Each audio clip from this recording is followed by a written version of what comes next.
datang di pertemuan kita lagi hari ini. Selamat pagi teman-teman sekalian. Pagi. Nah, jadi teman-teman, pada pertemuan kali ini kita akan kembali membahas materi kita mengenai pentingnya mempelajari ekonomi pembangunan. Nah, sebelum itu saya mengucapkan terima kasih kepada dosen pengampu kita yang mungkin hari ini tidak berkesempatan hadir, Ibu Tri Rahayu, SEMM. Dan saya juga mengucapkan terima kasih kepada teman-teman sekalian yang sudah sempat hadir meluangkan waktunya di pertemuan kita di pagi hari ini. Nah, sebelum itu perkenalkan nama saya RJ Kemal Sawa, dan di sini saya adalah apa hitungannya? Pak Camat. Pemberi materi, oke. Nah, di sini kan saya akan membahas atau memberikan penjelasan mengenai pentingnya mempelajari ekonomi pembangunan. Nah, pertama-tama itu adalah perkembangan perhatian terhadap pembangunan ekonomi, di mana yang kita ketahui adalah pembangunan ekonomi itu teman-teman bukan sebuah topik atau ilmu, karena studi tentang bukan topik baru dalam ilmu ekonomi, di mana karena studi tentang pembangunan ekonomi ini teman-teman itu telah menarik perhatian para ekonom sejak zaman merkantilis, klasik sampai Marx dan Keynes. Nah, di mana bapak ilmu ekonomi kita itu yaitu adalah Adam Smith, di mana dia telah menyinggung di berbagai aspek tentang pembangunan ekonomi dalam karya fenomenalnya itu yang berjudul The Wealth of Nations pada tahun 1776. Nah, oleh karena itu teman-teman, tidaklah tepat kita untuk mengatakan atau menganggap bahwa ilmu ekonomi itu sebagai topik baru. Mengapa demikian? Di mana suatu bidang analisis yang baru dalam ekonomi itu akan lebih tepat jika kita mengatakannya tentang sebuah permasalahan pembangunan yang dilakukan oleh para ekonom terdahulu.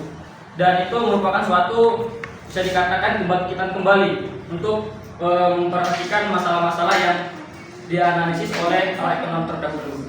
Nah, masa kebangkitan kembali tersebut yang telah dikatakan oleh Bapak ilmu ekonomi kita, Bapak Adam Smith misalnya itu kan, di situ mengatakan masa-masa kebangkitan kembali itu terhadap masalah-masalah pembangunan ekonomi ini dimulai sejak Perang Dunia Kedua. Nah, di mana sejak zaman Adam Smith teman-teman, pada zaman Adam Smith sampai ke Perang Dunia Kedua, itu perhatian terhadap pembangunan di sebuah negara itu mungkin sangatlah kurang. Nah, karena kurangnya itu perhatian terhadap masalah-masalah pembangunan itu, makanya disimpulkan oleh Mayer dan Ross pada tahun 2000 itu ada beberapa faktornya. Nah, selanjutnya di mana faktor tersebut yaitu adalah ada 3 faktor-faktor yang menyebabkan kurangnya perhatian terhadap pembangunan ekonomi atau ekonomi pembangunan pada zaman Adam Smith sampai Perang Dunia Kedua. Yang pertama adalah di mana pada masa sebelum Perang Dunia Kedua teman-teman, itu sebagian besar negara-negara berkembang itu masih merupakan negara-negara jajahan. Para penjajah merasa tidak perlu untuk memikirkan secara serius mengenai masalah pembangunan. Nah, mengapa demikian? Pada zaman Perang Dunia Kedua itu tidak perlu pada zaman mereka itu tidak terlalu serius memikirkan, karena mereka tuh pada zaman penjajahan itu masih memikirkan bagaimana negara-negara yang mereka bela atau negara-negara pada jajahan tersebut memikirkan untuk bagaimana caranya untuk merdeka, bagaimana untuk lepas dari negara-negara yang menjajah mereka. Nah, itulah salah satu alasan mengapa faktor salah satu faktor mengapa kurangnya perhatian terhadap pembangunan di sebuah negara. Nah, yang kedua itu adalah kurangnya usaha dan perhatian pada para pemimpin masyarakat negara jajahan untuk membahas masalah-masalah pembangunan ekonomi pada saat dijajah. Mereka hanya memikirkan tentang bagaimana cara meraih kemerdekaan dari belenggu tyranni penjajah. Nah, seperti yang kita katakan tadi kan, seperti di faktor pertama itu karena mereka memikirkan tidak terlalu serius memikirkan, makanya pemimpin-pemimpin pada zaman penjajahan pada zaman Perang Dunia Kedua itu juga tidak kurang membahas untuk memikirkan pembangunan, karena mereka masih memikirkan cara kemerdekaan. Nah, di faktor yang ketiga itu ada di kalangan para ekonom tersendiri. Itu penelitian dan analisisnya tentang masalah pembangunan ekonomi ini masih terbatas. Mungkin alasan ini teman-teman, alasan kurangnya terbatas mungkin kan jarak dari sebuah antar negara dengan negara lain kan pada zaman penjajahan itu, untuk menganalisis atau memperhatikan masalah apa sih yang terjadi di sebuah negara ini kan. Nah, konflik apa yang terjadi di negara ini. Nah, itulah salah satu membuat para ekonom terdahulu itu terbatasnya tentang penelitian mereka. Nah, selanjutnya itu adalah evolusi fokus ekonomi, di mana teman-teman seperti yang kita telah singgung sebelumnya tadi kan, itu pada akhir dekade 1940-an pasca Perang Dunia Kedua nih, ekonomi pembangunan yang menjadi bidang kajian paling sering dibahas itu sering terbebasnya banyak negara-negara kawasan di Asia dan Afrika Latin dari terbelenggu penjajah, dan adanya keinginan-keinginan dari negara-negara tersebut untuk mengejar ketinggalannya dari negara-negara maju. Nah, itulah menyebabkan setelah mereka lepas dari Perang Dunia Kedua, muncullah evolusi fokus ekonomi, di mana banyak negara-negara yang baru lepas dari jajahan teman-teman, seperti negara-negara di kawasan Asia, Afrika, dan Amerika Latin. Mereka berlomba-lomba teman-teman, negara-negara yang mungkin dari negara jajahan ini kan, mereka memikirkan bagaimana sih cara mengejar negara-negara maju, bagaimana caranya mereka mencapai ketertinggalan mereka dari sebuah negara maju. Nah, di sini ada juga menurut May dan Rhodes pada tahun 2002, di mana selama dekade 1950 teman-teman, itu hingga awal dekade 1960, kebijakan-kebijakan pembangunan tunjukkan itu terutama sekali kepada maksimisasi pertumbuhan GNP melalui proses akumulasi modal dan industri. Nah, oleh karena itu adanya pandangan yang tidak mempercayai mekanisme pasar dan pendapat tentang terjadinya kegagalan pasar atau market failure. Nah, maka pemerintahan mengambil kebijakan-kebijakan antara lain menerapkan sistem perencanaan terpusat untuk meningkatkan investasi, modal fiskal, pemanfaatan surplus tenaga kerja, dan mencari bantuan luar negeri. Nah, di sini tadi dikatakan pada evolusi fokus ekonomi pembangunan ini teman-teman, itu pemerintah kurang yakin mengenai ini market value ini. Makanya pemerintah itu mengambil keputusan mereka menjalankan kebijakan antara menerapkan sistem perencanaan terpusat seperti investasi modal fiskal, pemanfaatan surplus, hingga mereka mencari bantuan-bantuan dari luar negeri yang ingin berinvestasi di negara-negara mereka, supaya mereka dapat memiliki modal untuk mengejar ketertinggalan mereka dari negara-negara maju. Nah, itulah isi dari evolusi fokus ekonomi pembangunan.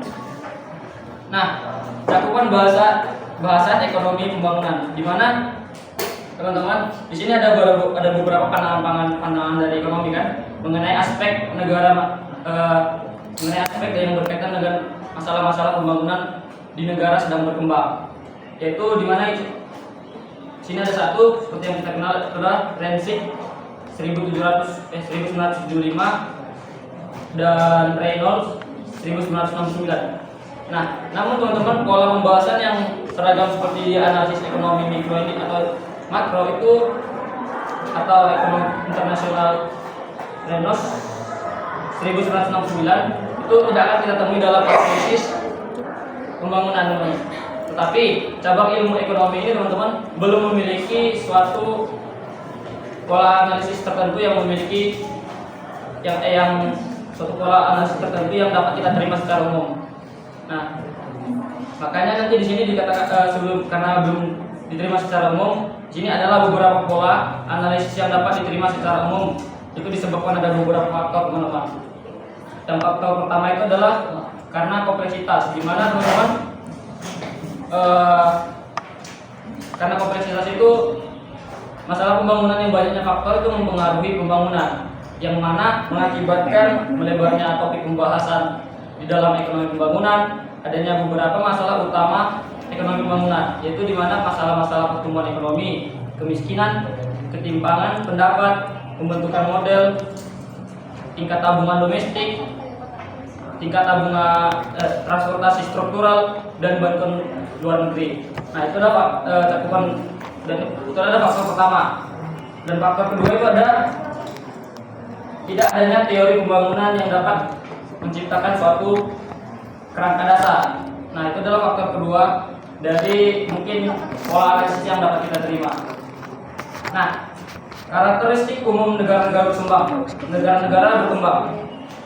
Nah, itu ada tabel teman-teman, mungkin kurang nampak, yang didefinisikan negara-negara berkembang. Itu bisa dihitung dari pendapatan per kapita. Nah, ini sini saya bacakan dulu.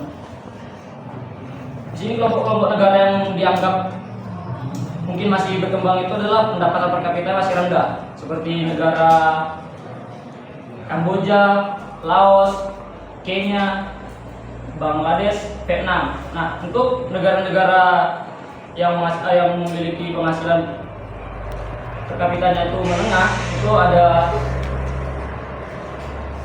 India, Sri Lanka, Indonesia. Nah, berarti Indonesia ini termasuk pendapatan per kapita itu di menengah, teman-teman. Lebih maju dari negara Laos. Nah, untuk negara-negara yang berpenghasilan tinggi itu seperti ada negara Jepang, Inggris, dan Amerika Serikat. Nah, selanjutnya adalah karakteristik umum negara-negara sedang berkembang. Nah, sini saya bacakan aja. Yang pertama itu ada standar hidup. Karakteristik umum negara sedang berkembang itu di mana? Setelah kita membahas tentang pengelompokan negara-negara tadi, teman-teman. Nah, sekarang saatnya kita membahas karakteristik negara-negara sedang berkembang menurut Todaro dan Smith pada tahun 2003. Itu mengumpulkan ada 6, teman-teman. Yang pertama adalah standar hidup yang rendah, tingkat produktivitas rendah, tingkat pertumbuhan ekonomi dan beban tanggung jawab yang tinggi, tingginya tingkat pengangguran, ketergantungan terhadap produksi pertanian dan ekspor produk primer, dan yang terakhir adalah dominasi negara-negara maju, ketergantungan terhadap negara maju, dan vulnerabilitas dalam hubungan-hubungan internasional. Nah, itu adalah 6 karakteristik dari sebuah negara-negara berkembang. Nah, ini adalah pembahasan mengenai perbedaan ekonomi pembangunan dan pembangunan ekonomi. Seperti yang disuruh Bu Ayu kemarin kan, kita disuruh cari apa sih perbedaan mengenai ekonomi pembangunan dan pembangunan ekonomi. Di sini saya mengambil ada beberapa menurut pakar aja kan, itu ada 2 menurut pakar mengenai perbedaan tersebut. Dimana perbedaan tersebut itu adalah menurut pakar ekonomi, teman-teman. Ekonomi pembangunan itu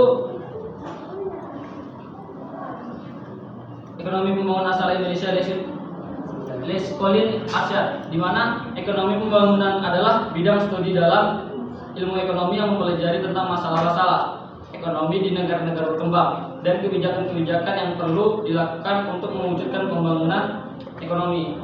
Nah, sedangkan pembangunan ekonomi itu adalah suatu usaha dalam perekonomian guna mengembangkan kegiatan-kegiatan ekonomi sehingga infrastrukturnya itu dapat meningkat, pertumbuhan ekonomi dapat semakin meningkat dan berkembang, taraf pendidikan serta teknologi semakin maju. Nah, itulah perbedaan ekonomi pembangunan dan pembangunan ekonomi. Dimana tadi intinya itu adalah di ekonomi pembangunan itu adalah itu mempelajari, teman-teman, mempelajari tentang masalah, sedangkan di pembangunan ekonomi itu adalah meningkatkan pertumbuhan negara seperti infrastruktur, taraf pendidikan serta teknologi yang maju di sebuah negara. Nah, itu ada perbedaannya. Nah, ini ada kemarin kita disuruh ambil satu studi kasus video kan. Contohnya contoh pembangunan di negara kita lah, di negara Indonesia. Satu contoh studi kasus masalah pembangunan yang kurang merata di negara kita di Indonesia. Contohnya itu adalah di mana yang belum tentu di wilayah terluar kita seperti di Papua. Kita tonton sebentar.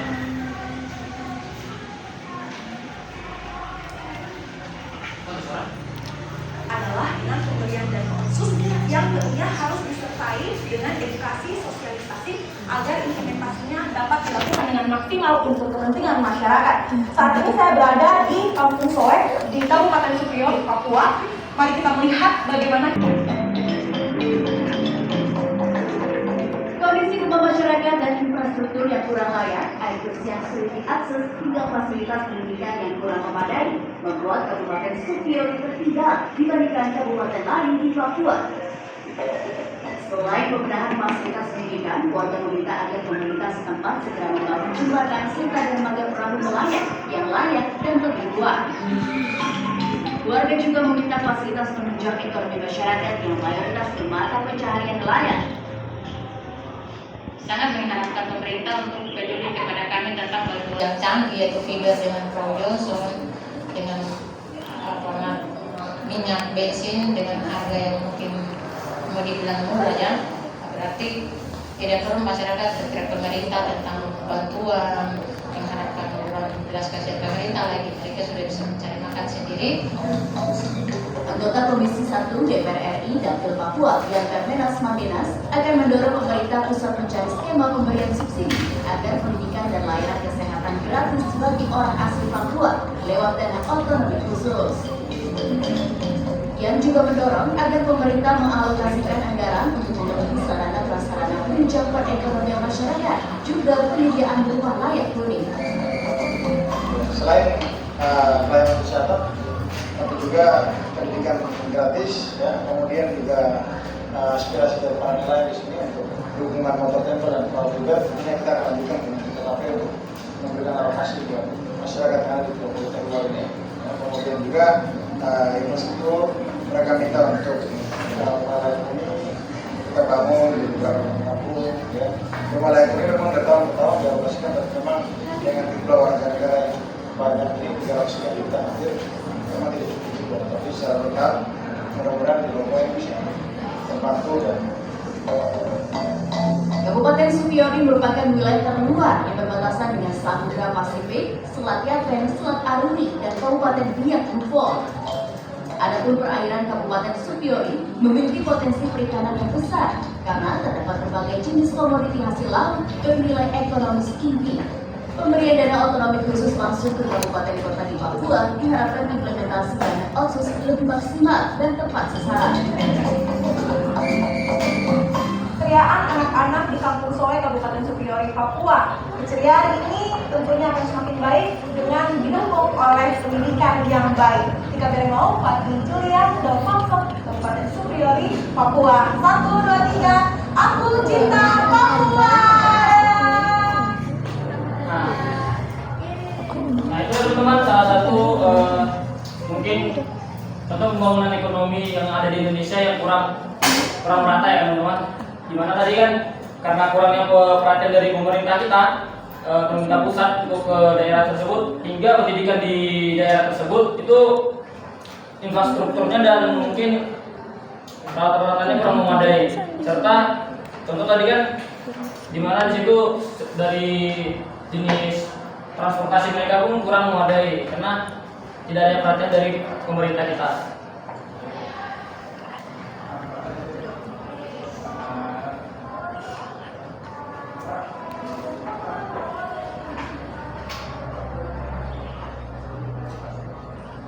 Nah, mungkin itulah presentasi yang dapat saya bahas. Mungkin teman-teman sekalian,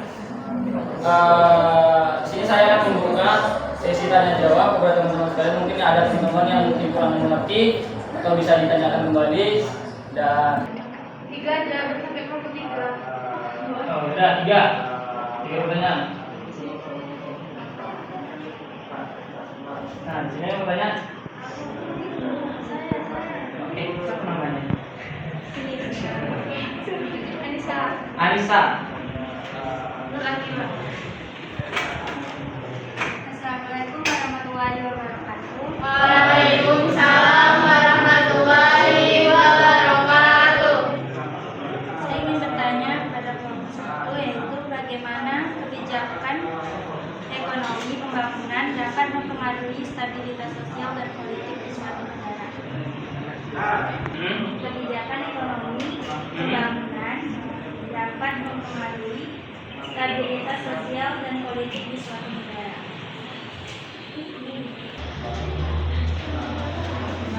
Saya orang, ini saya akan memberikan pertanyaan kepada penyaji.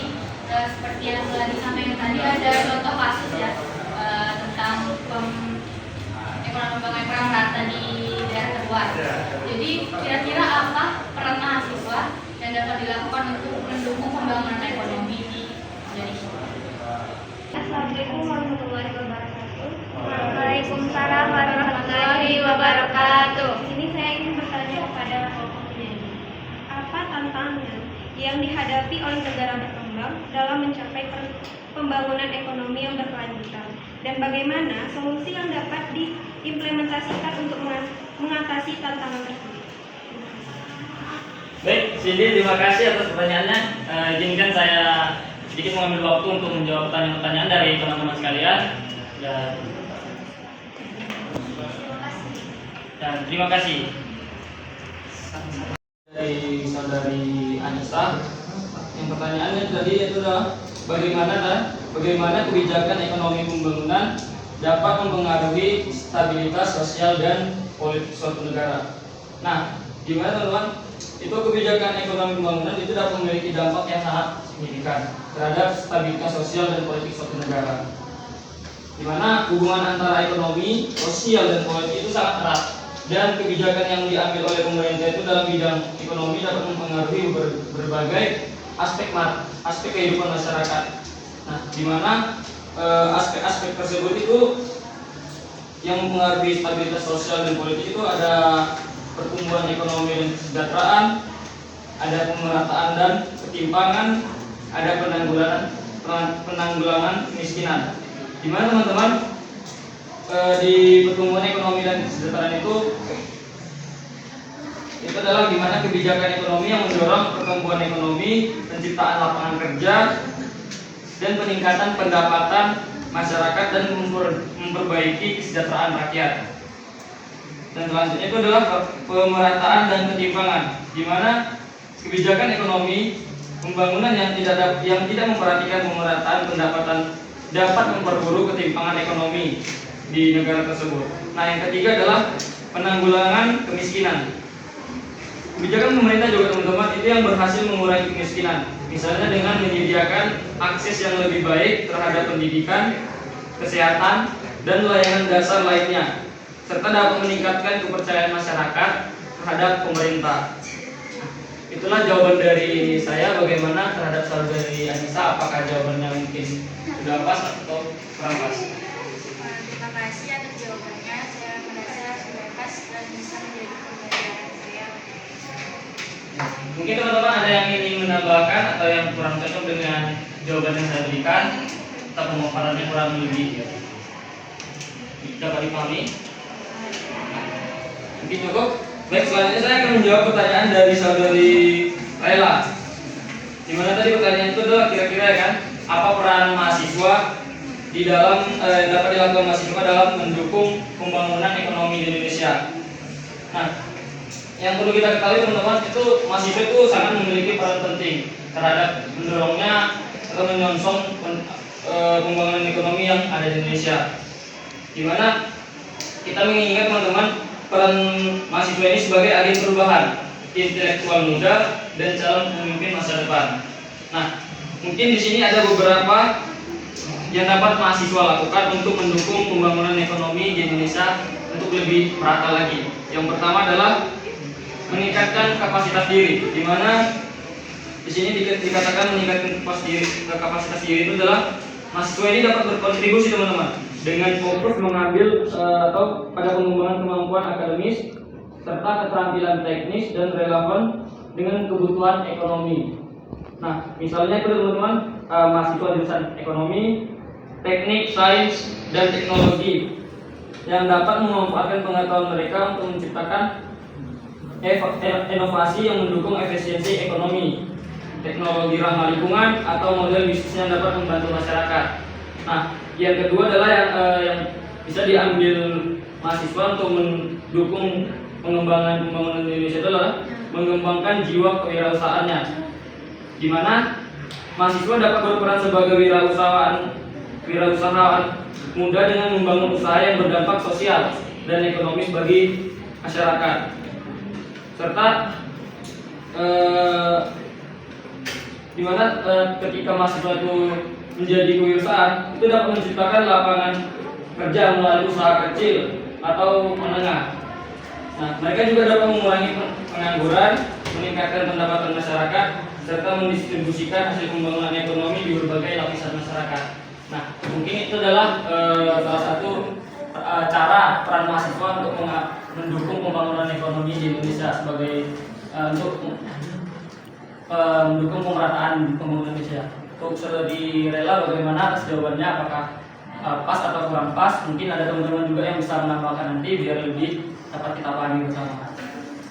Terima kasih dari penyanyi atas jawabannya. Jawabannya dapat saya terima dengan baik. Baik, terima kasih untuk Rela. Dan selanjutnya adalah pertanyaan dari saudari Cindy. Nah, tadi pertanyaannya itu adalah apa sih tantangan yang dihadapi oleh sebuah negara berkembang, ya kan, dalam mencapai pembangunan ekonomi yang berkelanjutan, dan satu lagi bagaimana solusi yang dapat diimplementasikan untuk mengatasi tantangan tersebut. Nah, tantangan mungkin yang dihadapi oleh negara-negara berkembang itu seperti ada beberapa di sini, seperti kemiskinan, di mana teman-teman kayak negara kita mungkin masih terdapat lah kan ada kemiskinan ya. Nah, seperti kita ketahui banyak negara berkembang itu memiliki tingkat kemiskinan yang sangat tinggi yang menghalangi akses masyarakat terhadap pendidikan, kesehatan, dan peluang ekonomi. Dan tantangan yang kedua adalah ketidaksetaraan, di mana ketidaksetaraan pendapatan dan akses terhadap sumber daya membuat sebagian besar populasi yang dapat berkontribusi pada pertumbuhan ekonomi. Dan tantangan yang ketiga yang tidak diambil oleh sebuah negara berkembang itu adalah akses terbatas ke pendidikan dan pelatihan, di mana pendidikan yang tidak dapat memadai itu menghambat pengembangan keterampilan yang diperlukan untuk pekerjaan berkualitas. Nah, solusi tadi kan ada solusi yang dapat diimplementasikan untuk mengatasi tantangan tersebut. Nah, di sini ada solusinya teman-teman. Yang pertama adalah satu, itu membuat program pemberdayaan ekonomi, di mana di sini pemerintah harus menerapkan program mendukung usaha mikro, usaha kecil lainnya seperti usaha menengah untuk menciptakan lapangan kerja, serta itu mengurangi kemiskinan atau mengurangi tingkat pengangguran yang tinggi. Nah, solusi yang kedua adalah pemerintah harus menerapkan investasi dalam pendidikan dan pelatihan, di mana di dalam investasi dan pendidikan pelatihan ini itu meningkatkan akses pendidikan berkualitas serta program pelatihan keterampilan untuk mempersiapkan tenaga kerja yang kompetitif. Nah, solusi yang ketiga adalah kebijakan lingkungan yang ketat, di mana di sini teman-teman ini pemerintah harus menerapkan regulasi yang mendukung berkelanjutan lingkungan seperti perlindungan hutan dan pengelolaan sumber daya air. Nah, itu adalah jawaban dari saya. Apakah menurut saudari Cindy cukup pas atau kurang, bisa ditambahkan oleh teman-teman sekalian? Baik, terima kasih kepada penyanyi yang telah menjawab pertanyaan saya. Baik, terima kasih untuk saudari Cindy.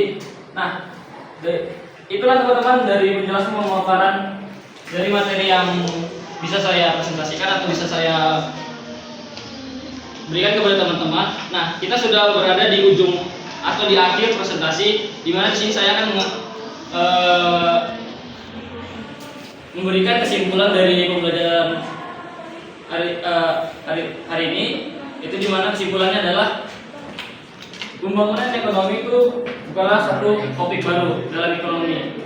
Nah, di mana karena studi tentang pembangunan ekonomi teman-teman ini menarik perhatian para ekonomi terdahulu seperti Adam Smith dan Keynes. Nah, serta pembangunan ekonomi adalah bidang analisis baru. Dan